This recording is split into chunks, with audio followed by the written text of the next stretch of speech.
അഭിയേട്ടൻ എവിടെ പോയിരുന്നു? നീ എവിടെയാ പോയത്? അത് ഞാൻ അഭിയേട്ടനെ അന്വേഷിച്ച്. എന്നെ അന്വേഷിച്ചോ? ആ, ഉണർന്നപ്പോ കാണാതെ വന്നപ്പോ താഴെ. നീ പോയി നിന്റെ ഫ്രണ്ടായ ഇന്ദ്രജിത്തിനോടൊന്ന് വരാൻ പറ.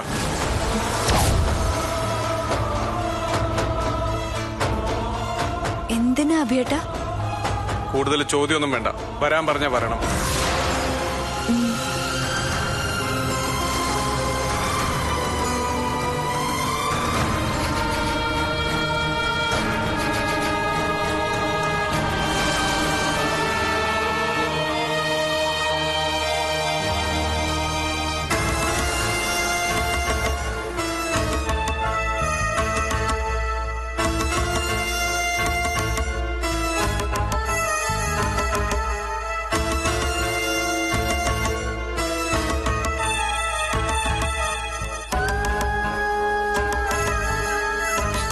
എന്തായി? അഭിസാർ എന്ത് പറഞ്ഞു? നിന്നെ വിളിച്ചോണ്ട് എല്ലാം പറഞ്ഞു. അയ്യോ, എന്തിന്? അതറിയില്ല, ഒന്നും പറഞ്ഞില്ല. തല്ലാനാണോടേ? ഏയ്, അങ്ങനെ എനിക്ക് തോന്നിയില്ല. അയ്യോ, ഇനി ഞാൻ എന്ത് ചെയ്യും? ഏതായാലും വരാതെ പറ്റില്ലല്ലോ. വാ വാ.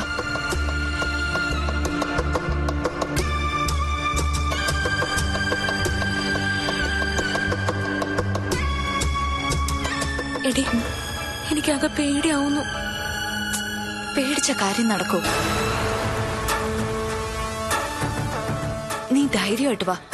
എന്നാലും എന്തിനാ വിളിക്കുന്നേന്നറിയാതെ. എന്തിനായാലും നമ്മൾ പിടിച്ചു നിൽക്കണം.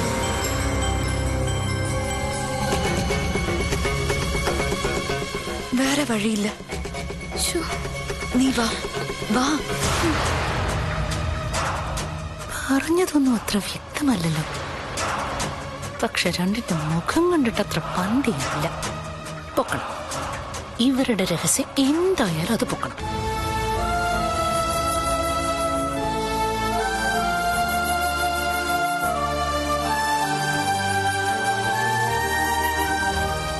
അഭിയേട്ടാ. എന്താ സാർ കാണണമെന്ന് പറഞ്ഞത്? എനിക്ക് തന്നോട് പേഴ്സണലായിട്ട് കുറച്ച് സംസാരിക്കണം.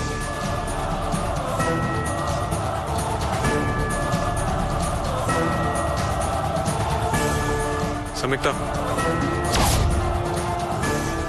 നീ ഒന്ന് പുറത്തു പോണം.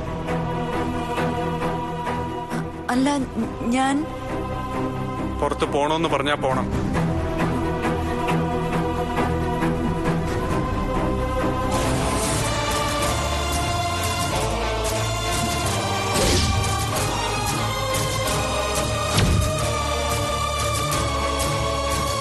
പേടിക്കണ്ട, നിന്റെ ഫ്രണ്ടിനെ ഞാനൊന്നും ചെയ്യില്ല.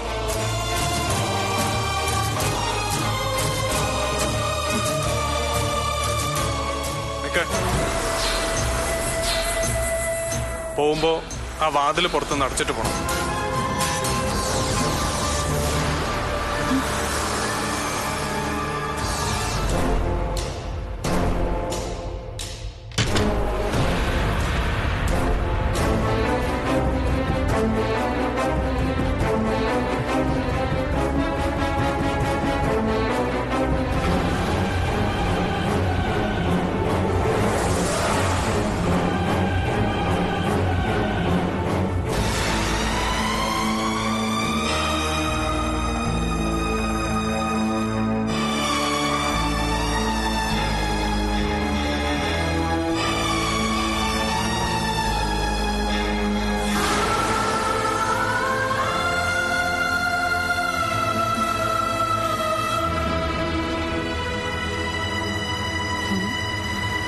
ഇവളിതെന്താ അവനകത്താക്കി കടകടച്ചു പോന്നത്? കാര്യമായിട്ടെന്തോ കുഴപ്പമുണ്ട്. കണ്ടുപിടിച്ചില്ലെങ്കിൽ ഷർമിള എന്നെ ഡിസ്മിസ് ചെയ്യും.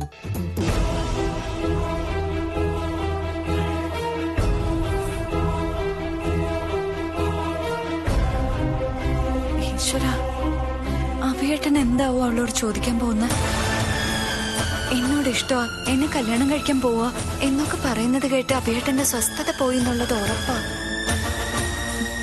ഏത് രീതിയിലാവും ശ്രുതിയോട് അഭിയേട്ടൻ പ്രതികരിക്കുക? അടിക്കോ ഇടിക്കോ വല്ലതും ചെയ്യോ? എന്റെ ദേവി, അങ്ങനെ വന്ന ഈ കളിയൊക്കെ പൊളിയും. ശ്രുതി പിടിക്കപ്പെടും. ആ അവസ്ഥ ഉണ്ടാവരുതേ ഭഗവാനെ. ഈശ്വര.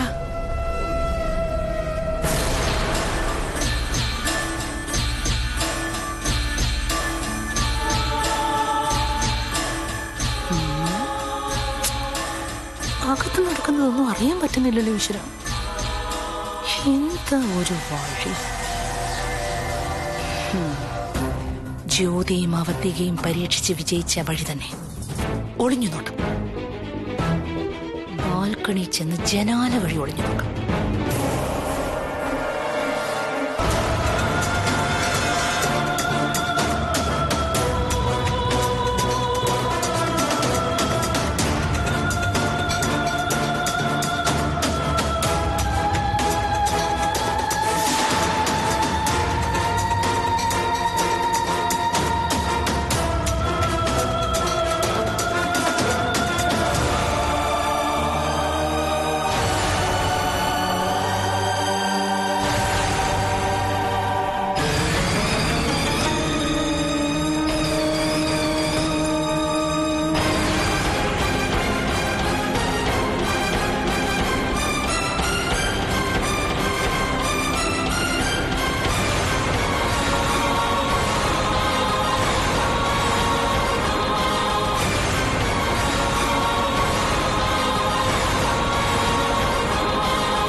സംസാരിക്കുന്നില്ലല്ലോ.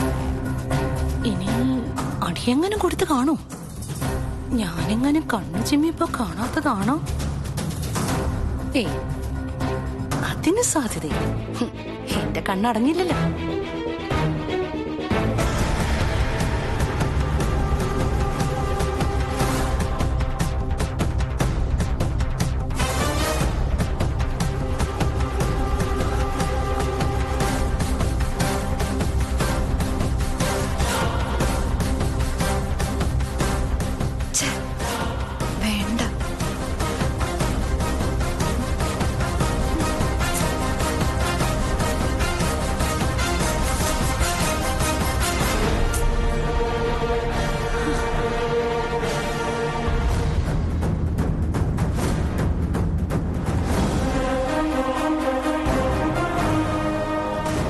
എന്താ ഒന്നും മിണ്ടാതെ നിൽക്കുന്നത്? എന്തോ സംസാരിക്കാനുണ്ടെന്ന് പറഞ്ഞിട്ട്?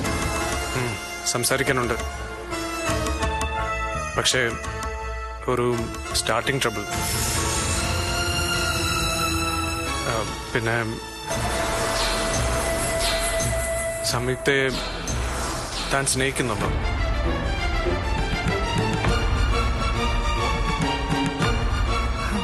സൂപ്പർ. താൻ അവളെ കല്യാണം കഴിക്കാൻ പോവാ അല്ലേ?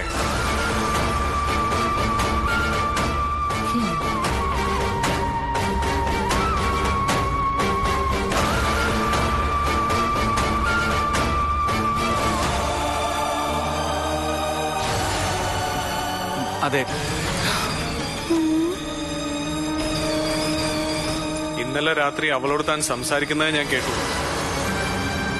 തനിക്ക് അവളെ ഇഷ്ടമാ, കെട്ടാൻ പോവാന്നൊക്കെ. അപ്പ തന്നെ വേണമെങ്കിൽ എനിക്ക് നിന്നെ കഴുത്തിന് പിടിച്ച് പുറത്താക്കായിരുന്നു. പക്ഷേ ഞാനത് ചെയ്യാഞ്ഞത് അതിനൊരു കാരണമുണ്ട്.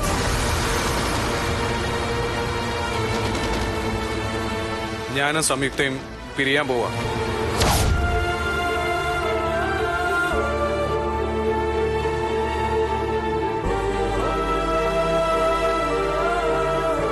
നീ എന്താ ഞെട്ടാത്തത്?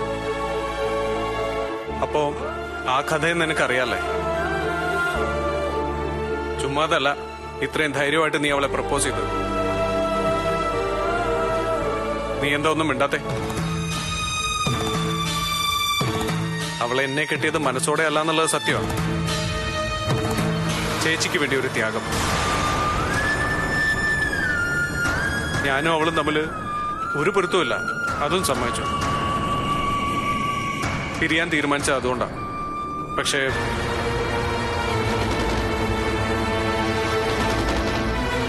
അവളുടെ നന്മയാണ് എന്റെ ലക്ഷ്യം.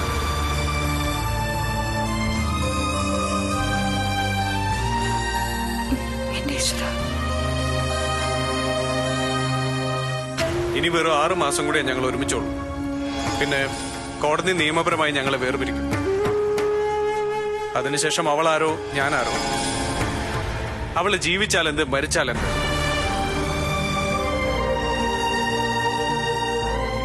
ഞങ്ങൾ പിരിഞ്ഞാ പിന്നെ അവൾക്ക് ആരെ വേണമെങ്കിലും വിവാഹം ചെയ്യാം. ഞാനോ നിയമോ അതിനൊരു തടസ്സമാവില്ല. പക്ഷേ അവളെ അങ്ങനെ ആർക്കെങ്കിലും ഒക്കെ വിട്ടുകൊടുക്കാൻ എനിക്ക് പറ്റില്ല. കാരണം ഞാൻ അവളെ ഒഴിവാക്കുന്നത് പെണ്ണും വിവാഹവും എന്റെ ജീവിതത്തിൽ വേണ്ടെന്ന് ഞാൻ തീരുമാനിച്ചതുകൊണ്ടാണ്. അപ്പോ അഭിസാർ ഇപ്പോഴും അവളെ സ്നേഹിക്കുന്നു അല്ലേ? നെവർ. അതിന് അങ്ങനെ ഒരു ഇന്റർപ്രിട്ടേഷൻ വേണ്ട.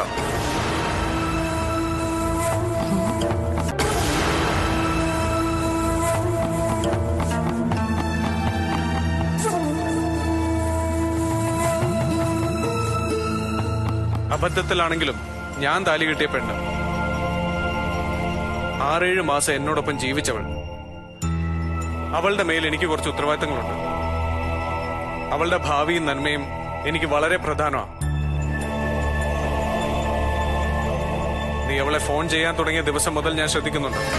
ഒരു പഴയ കോളേജ് പരിചയത്തിന്റെ പേരും പറഞ്ഞ് വിവാഹിതയായ ഒരു പെണ്ണിനെ വിളിച്ച് രാപ്പകലില്ലാതെ മണിക്കൂറുകളോളം സംസാരിക്കുന്നുണ്ട്. വീട്ടിലും ഓഫീസിലും ബോധപൂർവ്വം അതൊരു ടോക്കാക്കുന്നു. ചോദിക്കാതെ തന്നെ ഗിഫ്റ്റ് അയക്കുന്നു. ഇപ്പൊ രണ്ടും കൽപ്പിച്ച് വീട്ടിലും വന്നിരിക്കുന്നു. അതും അവള് ഭർത്താവിനോടൊപ്പം ജീവിക്കുന്ന വീട്ടിൽ. പിന്നെ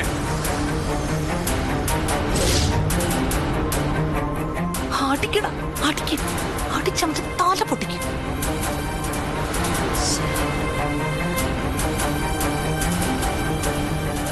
ഈശ്വര, നിന്നെ എനിക്കിഷ്ടമായി.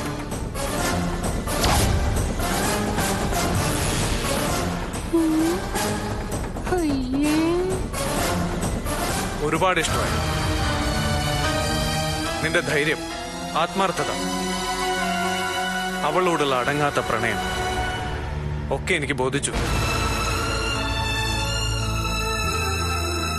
നീ അവളോടുള്ള പ്രണയം തുറന്നു പറയുന്നത് കേട്ടപ്പോഴല്ല, നിന്നെ കണ്ടപ്പോ തന്നെ ഞാൻ മനസ്സിൽ വിചാരിച്ചതാ, നീ അവൾക്ക് പറ്റിയ ഭർത്താവായിരിക്കും.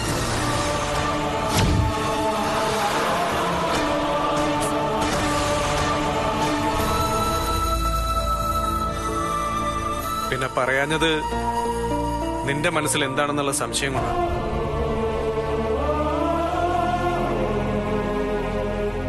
ഇപ്പോ നീ തന്നെ അത് അവളോട് തുറന്നു പറയുന്നത് കേട്ടപ്പോ എനിക്ക് മനസ്സമാധാനമായി. നീയൊക്കെ ഏത് കുത്താടത്തെ ഭർത്താവാടാ? പക്ഷേ തൽക്കാലം ഇത് മറ്റാരും അറിയണ്ട. നീ ഇവിടെ ഇങ്ങനെ ചുറ്റിക്കറങ്ങി ആർക്കും ഒരു സംശയം ഉണ്ടാക്കരുത്. ഞാൻ അവളെ ഡിവോഴ്സ് ചെയ്താ അടുത്ത നിമിഷം നിനക്ക് അവളെ കെട്ടാം.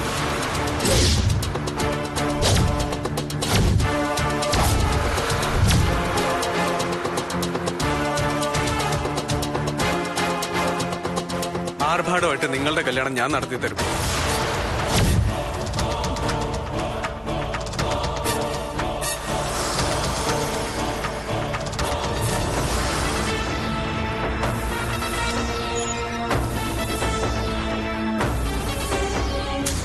വിചാരിച്ചതൊന്നും അല്ലല്ലോ നടക്കുന്നത്. ഇതിലും ഭേദം സംയുക്തയ്ക്ക് വേണ്ടി ഞാൻ ഇയാളുടെ തല്ലുകൊണ്ട് ചാവുന്നതായിരിക്കും.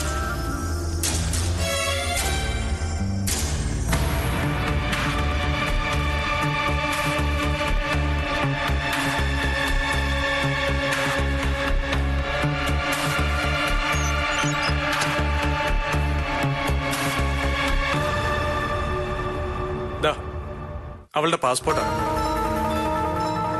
വിവാഹം കഴിഞ്ഞാ നീ അവളെയും കൂട്ടി പാരീസിലേക്ക് പോകണം.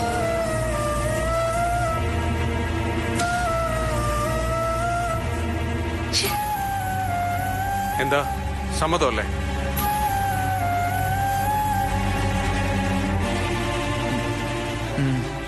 പിന്നെ ഒരു കണ്ടീഷൻ. എന്താ? ഞാൻ അവളെ തനിക്ക് തരുന്നത് സ്നേഹിക്കാനും വിശ്വസിക്കാനും. ഒരു നുള്ളു മണ്ണിട്ട് പോലും അവളെ നോവിക്കരുത്. അങ്ങനെ എന്തെങ്കിലും ഞാൻ അറിഞ്ഞ നിന്നെ ഞാൻ വെറുതെ വിടില്ല.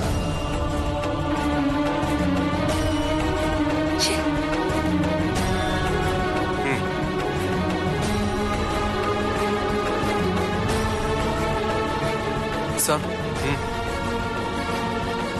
ഒന്ന് ചോദിച്ചോട്ടെ, കല്യാണം കഴിഞ്ഞ ഈ നിമിഷത്തിനിടയിൽ ഒരിക്കൽ പോലും സാർ അവളെ സ്നേഹിച്ചിട്ടില്ലേ?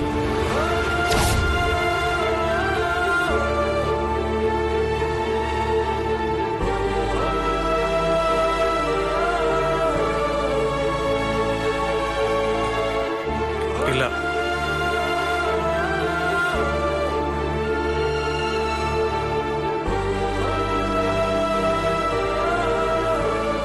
ഇഷ്ടമല്ലാത്തോണ്ടല്ലേ ഞാൻ അവളെ ഡിവോഴ്സ് ചെയ്യുന്നത്. അപ്പോ ഇന്നോളം സാറ് അവളെ ഒരിക്കൽ പോലും ഭാര്യയായി സങ്കല്പിച്ചിട്ടേയില്ല? ഇല്ല.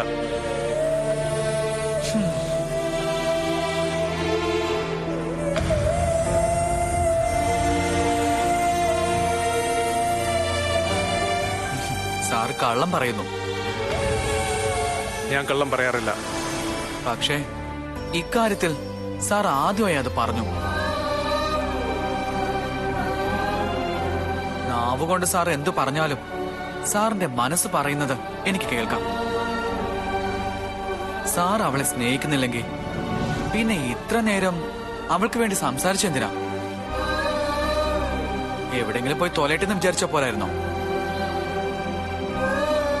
അവളുടെ ഭാവിയെക്കുറിച്ച് എന്തിനാ ഇങ്ങനെ വേവലാതിപ്പെടുന്നത്?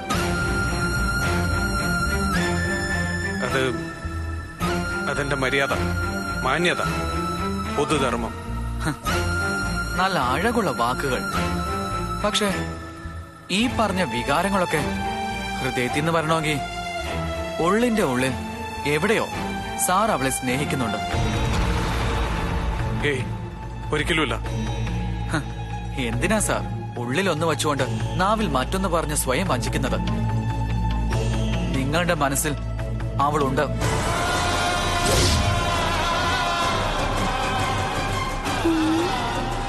അവളെ ഉള്ളൂ.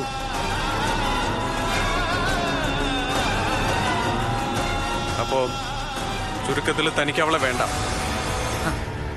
ഇന്റർപ്രിറ്റേഷൻ സാറും പറയണ്ട. ഞാൻ പറഞ്ഞതിന് അങ്ങനെ ഒരു അർത്ഥമില്ല. അവളെ എനിക്ക് വേണം. പക്ഷേ ഞാൻ അവളെ വിവാഹം കഴിച്ച് പാരീസിൽ കൊണ്ടുപോയതിനു ശേഷം നഷ്ടബോധം കൊണ്ട് സാർ ദുഃഖിക്കരുത്. നഷ്ടബോധോ? എനിക്കോ? ഞാൻ സന്തോഷിക്കുകയുള്ളൂ. നിങ്ങളുടെ നല്ല ജീവിതമോർത്ത് ഞാൻ ആനന്ദിക്കും. ഇതൊക്കെ ഇപ്പൊ പറയും, കാര്യത്തോട് അടുക്കുമ്പോ അറിയാം സത്യം. അത് നിനക്കെന്നെ അറിയാത്തോണ്ടാ. അപ്പോഴും ഇപ്പോഴും കളപ്പൊരിക്കൽ അഭിമന്യുവിന് ഒറ്റ വാക്കേ ഉള്ളൂ.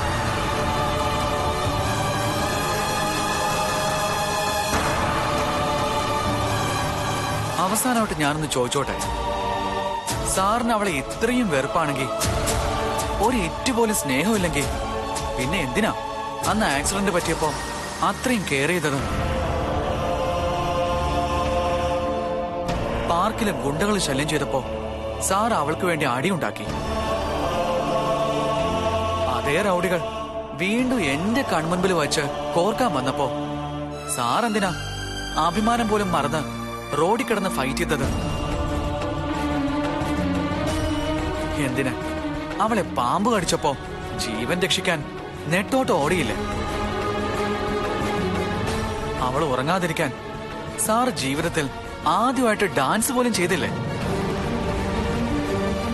അതാ പറഞ്ഞത്, സാറിന്റെ മനസ്സില് സാറ് പോലും അറിയാതെ അവളുണ്ട്. അവളില്ലാതെ സാറിന് ജീവിക്കാൻ പറ്റില്ല.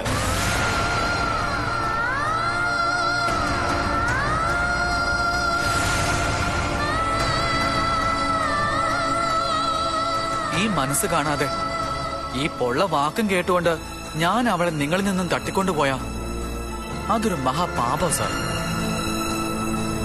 നീ അവളെ കൊണ്ടുപോവാതിരിക്കുന്ന മഹാപാപം. ശരി, സമ്മതിച്ചു. സാറിന് അവളെ ഇഷ്ടമല്ല. പക്ഷേ അത് നേരാണെന്ന് സാർ പ്രൂവ് ചെയ്യണം. ചെയ്താൽ ആ നിമിഷം ഞാൻ അവളെയും കൊണ്ട് പോയിക്കോളാം. പാരീസിലേക്കോ പനാമയിലേക്കോ 7ാം കടലിന് അക്കരെ എങ്ങോട്ടേക്കെങ്കിലും.